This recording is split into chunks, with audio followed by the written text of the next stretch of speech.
ഇത് നമ്മൾ കഴിഞ്ഞ ദിവസം ഒരു കത്തിരി പ്രൂൺ ചെയ്ത് വളം ഇട്ടില്ലേ? ഞാൻ പറഞ്ഞല്ലോ, കത്തിരിക്ക് പ്രൂൺ ചെയ്ത് കൊടുത്താൽ ധാരാളം ബ്രാഞ്ചസ് വന്ന് നമുക്ക് നിറയെ കായ്ച്ചു കിട്ടും. പ്രൂൺ ചെയ്യുന്നതിനൊപ്പം അതിന് ചുവട്ടിൽ വളം കൊടുക്കണം, പൊതയിടണം, അത്തരത്തിലുള്ള കാര്യങ്ങളും എല്ലാം ചെയ്യണം. അപ്പോൾ ആ പ്രൂൺ ചെയ്ത കൂട്ടത്തിൽ തന്നെ ഇതിലുള്ള 1-2 കീടബാധകൾ അപ്പോഴും കണ്ടതും കൂടെ ഞാൻ കാണിച്ചിട്ടുണ്ട് കേട്ടോ. അപ്പം നമ്മൾ ഈ കത്തിരിയുടെ പ്രൂണിങ്ങും വളപ്രയോഗവും കീടനിയന്ത്രണം അത്തരത്തിൽ ഞാൻ ചെയ്തിരിക്കുന്ന വീഡിയോ കാണാത്തവർ പോയി ആ വീഡിയോ ഒന്ന് കാണണേ.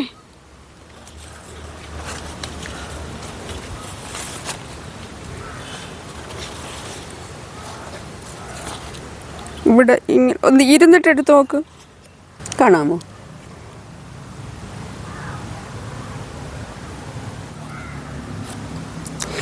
ഇതാണ് നമ്മൾ പ്രൂൺ ചെയ്ത് കത്തിരി. കണ്ടോ, അതിൽ ആ ബ്രാഞ്ചസ് വരുന്നത് കണ്ടോ? ഓരോ ഇലയുടെ ഇടയിലും പുതിയ ബ്രാഞ്ചസ് വരുന്നുണ്ട്. അപ്പം ഈ ബ്രാഞ്ചസിലെല്ലാം നമുക്കിനി നല്ല രീതിയിൽ പൂക്കളുണ്ടായി കായ്കൾ കിട്ടും. അപ്പം അതിനാണ് നമ്മൾ പ്രൂൺ ചെയ്യുന്നത്. നമ്മുടെ ഏദൻ തോട്ടത്തിലെ പുതിയൊരു വിശേഷത്തിലേക്ക് എല്ലാവർക്കും സ്വാഗതം. മഴ കാരണം നമുക്ക് ടെറസിലെ കൃഷികളൊന്നും അങ്ങനെ നല്ല രീതിയിൽ ചെയ്യാൻ പറ്റുന്നില്ല.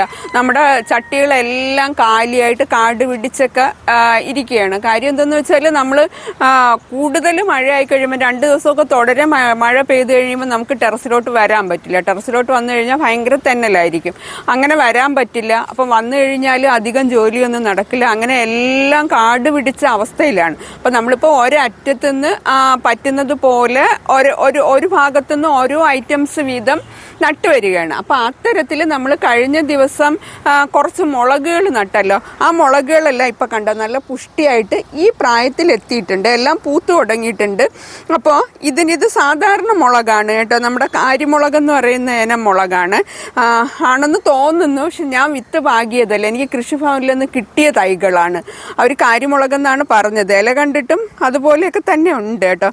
എന്തായാലും ഇതിന് നമുക്ക് ഒന്ന് വളം ചെയ്യണം. അതിൻ്റെ മൂട്ടിലൊക്കെ കുറച്ച് കളകളൊക്കെ ഉണ്ട്. അപ്പോൾ ആ കളകളെല്ലാം ഒന്ന് പറിച്ച് കുറച്ച് വളപ്രയോഗങ്ങൾ നടത്തണം. പിന്നെ മുളകിനെ സംബന്ധിച്ച് മുളകിൽ വെള്ളീച്ചയുടെ ആക്രമണം, ഇല ചുരുണ്ടു പോവുക, കുരുടിപ്പുണ്ടാവുക, അതൊക്കെയാണ് മുളകിലുണ്ടാകുന്ന പ്രധാന പ്രശ്നങ്ങൾ അല്ലേ. അപ്പം ഇത്തരത്തിലുള്ള സാധനങ്ങൾ, ഈ വെള്ളീച്ചയുടെ ആക്രമണം ഉണ്ടാവാൻ സാധ്യതയുള്ള ഇതെന്ന് പറയുന്നത് നമ്മുടെ ടെറസിൽ സ്വാഭാവികമായിട്ടും വെള്ളീച്ചയുടെ ആക്രമണം ഉണ്ട്. അപ്പം വെള്ളീച്ചയ്ക്ക് നമുക്ക് മരുന്നുകൾ സ്പ്രേ ചെയ്ത് കൊടുക്കാൻ പറ്റും. അല്ലാതെ തന്നെ നമുക്ക് കുറേയൊക്കെ വെള്ളീച്ചയെ നിയന്ത്രിക്കാൻ പറ്റും. അതിനാണ് നമ്മൾ ഈ മഞ്ഞക്കെണ്ണി വെക്കുന്നത്.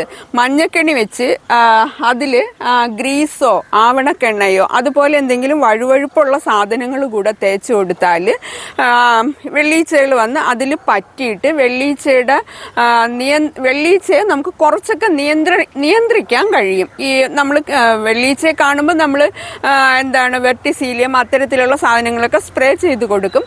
അത് കൂടാതെ ഇത്തരത്തിൽ ചെയ്തിരുന്നാൽ നമുക്ക് കുറേയൊക്കെ നിയന്ത്രിക്കാൻ കഴിയും കേട്ടോ. അപ്പോൾ അതിന് നമുക്ക് ഈ യെല്ലോ സ്റ്റിക്കി പേപ്പർ കിട്ടും, ബ്ലൂ സ്റ്റിക്കി പേപ്പർ കിട്ടും. അപ്പം അതൊന്നും അല്ലാതെ തന്നെ നമുക്ക് ഇത്തരത്തിൽ, ഇതെന്ന് പറയുന്നത് നമ്മുടെ മിനറൽ വാട്ടറിൻ്റെ ബോട്ടിലുണ്ടല്ലോ, മിനറൽ വാട്ടറിൻ്റെ ബോട്ടിൽ ഞാൻ കട്ട് ചെയ്തിട്ട് അതിൽ മഞ്ഞയും നീലയും പെയിൻറ്റ് ചെയ്താണ് നമ്മുടെ ഇവിടെയൊക്കെ വെച്ചിരിക്കുന്നത്. അപ്പോൾ അത്തരത്തിൽ മഞ്ഞ പെയിൻറ്റ് തേക്കാൻ വേണ്ടിയിട്ട്, മഞ്ഞ പെയിൻറ്റ് തേച്ച് ഇതിൽ ഇത് ചെയ്യാൻ വേണ്ടിയിട്ട് നമ്മുടെ ഗ്രീസോ ആവണക്കെണ്ണയോ തേക്കാൻ വേണ്ടിയിട്ട് ഞാൻ ഉണ്ടാക്കിയതാണ് കേട്ടോ ഇത്. അപ്പോൾ ഇങ്ങനെ ചെയ്ത് കുറേയൊക്കെ നമുക്ക് നിയന്ത്രിക്കാൻ കഴിയും. അപ്പോൾ ഇനി നമുക്ക് ഇതിൻ്റെയൊക്കെ ചോട്ടിൽ കുറച്ച് കളയൊക്കെ പിടിച്ചിട്ടുണ്ട്.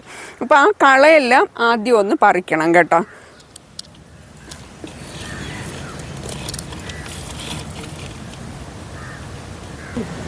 ഞാൻ കളകൾ പറിച്ചപ്പോൾ ഇതിനകത്ത് നമ്മുടെ മണിത്തക്കാളിയുടെ കുറച്ച് തൈകൾ നിൽപ്പുണ്ട് കേട്ടോ. മണിത്തക്കാളിയുടെ തൈ എൻ്റെ അടുത്ത് കുറേ പേര് ചോദിച്ചിട്ടുണ്ട്, വിത്ത് പാകിയിട്ട് മുളയ്ക്കുന്നില്ല എന്ന് പറഞ്ഞിട്ട് കുറേ പേര് തൈകൾ ചോദിച്ചിട്ടുണ്ട്. അപ്പോൾ ആ തൈകൾ ചോദിച്ചവർക്ക് കൊടുക്കാൻ വേണ്ടിയിട്ട് അപ്പോൾ നമുക്ക് അതിനെല്ലാം എടുത്ത് ഇപ്പുറത്തൊരു ചട്ടിയിലോട്ട് വെച്ചിട്ട്, എന്തായാലും നമുക്ക് മുളകിന് വളം ഇട്ട് കൊടുക്കണം. ഇത് അവിടെ നിർത്തിയിരുന്നാൽ ശരിയാവില്ല. അപ്പോൾ ഇതിനെ ഇപ്പുറത്തൊരു ചട്ടിയിലോട്ട് മാറ്റി വെച്ചിരുന്നാൽ നമുക്ക് ആവശ്യക്കാർക്ക് കൊടുക്കാം. അടുത്ത ആഴ്ചയിൽ ഒരു മീറ്റ് ഉണ്ട്. അപ്പോൾ അവിടെ പോകുമ്പോൾ അവിടെ ഒരു 3-4 പേര് തൈകൾ ചോദിച്ചിട്ടുണ്ട് കേട്ടോ. അപ്പോൾ അവർക്ക് ഈ തൈ എടുത്തുകൊണ്ട് പോവാമല്ലോ. ഇതാണ് മണിത്തക്കാളി. ഇവിടെ ധാരാളം ഉണ്ട് കേട്ടോ. ഞാൻ ഈ മണിത്തക്കാളിയൊന്നും വലിച്ചു പിഴുത് കളയാറില്ല. അതെ, ഇത് നല്ല ആമാശയത്തിന് അല്ലെങ്കിൽ വയറിനകത്തുള്ള എല്ലാ അസുഖങ്ങൾക്കും നല്ലൊരു മരുന്നാണ് നമ്മുടെ മണിത്തക്കാളി എന്ന് പറയുന്നത്. ഒരു ചുവട് നമ്മൾ നട്ടിരുന്നാൽ വീണ്ടും വീണ്ടും അത് വിത്തുകൾ വീണ് മുളകിൻ്റെ ഇല പോലെയാണ് അതിൻ്റെ ഇല നിൽക്കുന്നത്. നമുക്ക് തിരിച്ചറിയാൻ കുറച്ച് പ്രയാസം ഉണ്ടാവും കുഞ്ഞു തൈകളായിരിക്കുമ്പോൾ. അത് ഇല കഴിക്കുന്നവരും ഉണ്ട് കേട്ടോ. ഞാൻ ഇല ചില സമയത്ത് എടുത്തിട്ട് നമ്മൾ ചീരയൊക്കെ തോരൻ വയ്ക്കുമ്പം അതിലിട്ട് ഉപയോഗിക്കാറുണ്ട്. പിന്നെ ഈ കായ്കളൊന്നും ഞാൻ കളയാറില്ല കേട്ടോ. ആ കായ്കൾ പറിച്ച് കഴിക്കും ടെറസിൽ വരുമ്പോൾ. അതിൻ്റെയൊക്കെ ചുവട്ടിലുണ്ടായിരുന്ന കളകളെല്ലാം ഞാൻ പറിച്ചു കേട്ടോ. ഇനി ഞാൻ ചെയ്യാൻ പോകുന്നത് അതിൻ്റെ ചുവട്ടിലോട്ട് കുറച്ച് മണ്ണ് കൂട്ടി കൊടുക്കാൻ പോവുകയാണ് കേട്ടോ. അപ്പോൾ സൈഡിലുള്ള മണ്ണ് കുറച്ചിങ്ങനെ മുളകിൻ്റെ ചുവട്ടിലോട്ട് കൂട്ടി കൊടുത്തിട്ട് ചുറ്റിലുമാണ് ഞാൻ കുറച്ച് ഡോളമൈറ്റ് ഇട്ട് കൊടുക്കാൻ പോകുന്നത്. മഴയൊക്കെ ആയിരുന്നത് കാരണം ചിലപ്പോൾ ഈ മണ്ണ് ഒക്കെ വളമൊക്കെ ഒലിച്ചു പോയത് കാരണം ഈ ഡോളമൈറ്റിൻ്റെ കാൽഷ്യം ഡെഫിഷ്യൻസിക്ക് സാധ്യതയുണ്ട്. അപ്പോൾ കുറച്ച് ഈ മണ്ണ് കൂട്ടിയതിന് ശേഷം ചുറ്റിലും കുറച്ച് ഡോളമൈറ്റ് ആദ്യം ഇട്ട് കൊടുക്കണം. എനിക്ക് ഗ്ലൗസൊക്കെ ഉപയോഗിച്ച് കഴിയുമ്പോഴത്തേക്ക് എനിക്ക് പണി ചെയ്യാൻ കുറച്ച് ബുദ്ധിമുട്ടാകും. അതുകൊണ്ട് ഞാൻ ഗ്ലൗസ് ഉപയോഗിക്കാറില്ല കേട്ടോ. അപ്പം ഗ്ലൗസ് ഉപയോഗിക്കണമെന്നുള്ളവർ ഗ്ലൗസൊക്കെ ഉപയോഗിച്ച് ഇങ്ങനെയൊക്കെ ചെയ്യണം കേട്ടോ.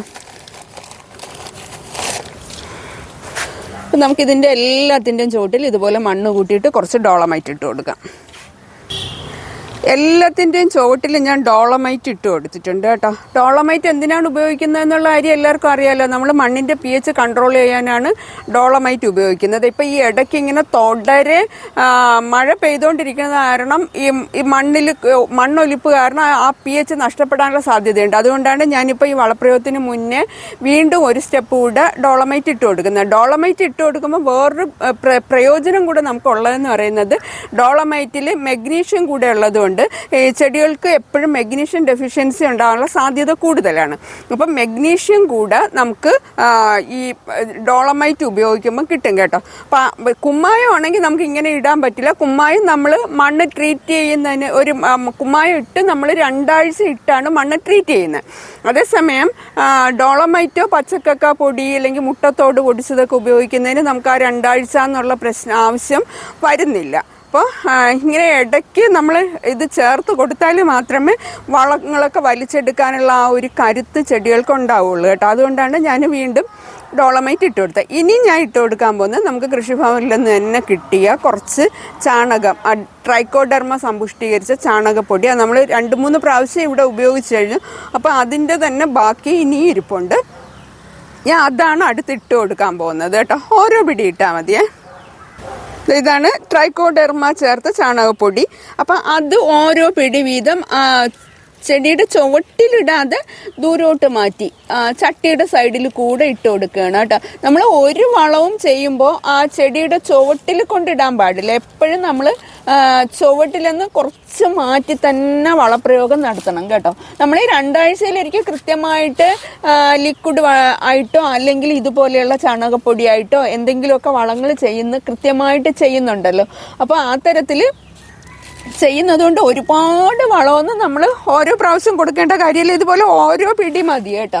ഓരോ പിടി ചുറ്റിനും ഇട്ട് കൊടുക്കുക. അങ്ങനെ ഞാൻ ഇതിനെല്ലാത്തിനും ഇട്ട് കൊടുക്കുന്നുണ്ട് കേട്ടോ.